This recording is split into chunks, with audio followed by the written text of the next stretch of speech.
মদিনার বাজার দিয়ে নবীজি যাচ্ছেন, নবীজির একটা ওট পছন্দ হয়েছে। তো নবী ওটের মালিকের কাছে গিয়ে জিজ্ঞেস করলেন, ভাইয়া এই ওটটার দাম কত? ওই দামাদামি হলো, নবী সে দামে কিনতে রাজি হলেন, কিন্তু নবীর কাছে তখন অর্থ ছিল না। তখন নবীজি ওনাকে বললেন, আপনি আমাকে ওটটা দেন, আমি এখনই গিয়ে আপনার সেই প্রাপ্যটা পাঠিয়ে দিচ্ছি। ওটের মালিক ওনাকে ওটটা দিয়ে দিলেন। আশেপাশে যারা ওটের মালিক ছিল সবাই জিজ্ঞেস করতেছে, এই পাগলা, তুমি কি যাকে ওট দিয়েছো তাকে চিনো? বলে যে না। নাম জানো? বলে যে না। পরিচয় জানো? বলে যে না। ঠিকানা জানো?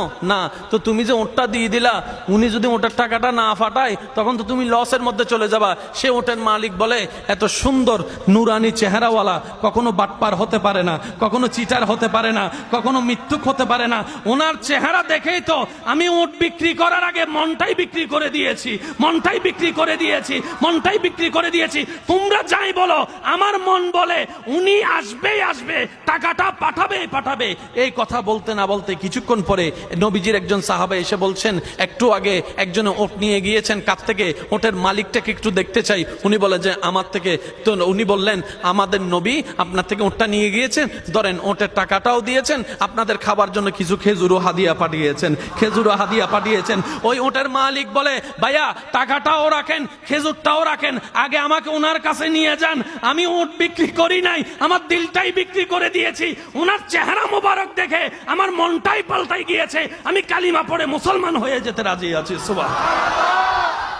जिसका कोई सानी नहीं वो नबी हमारा है, मुस्तफा की अजमत का हद ही ना किनारा है। आशिक बोले लम याति नजीर कफी नजरिन मिसले तुना शुद्ध पैदा जाना। চিৎকার দিয়ে বলেন না সুবহানাল্লাহ। ওই নবীটা কাদের নবী? হয় নাই, সবার আওয়াজ বলেন, ওই নবীটা কাদের নবী? আমাদের কি ভাগ্য সে নবীর উম্মত হতে পেরেছে।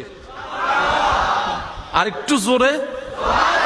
প্রত্যেকটা বান্দাকে আল্লাহ জীবনে একবার সুযোগ দেয় দেয়, সে যে ধর্মেরই হোক, একবার সুযোগ আল্লাহ দিবেই দিবে, কিন্তু সুযোগটা কখন আসবে আল্লাহ জানায় না।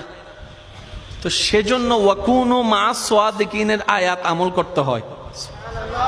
আর একটু জোরে বলি না সুবহানাল্লাহ।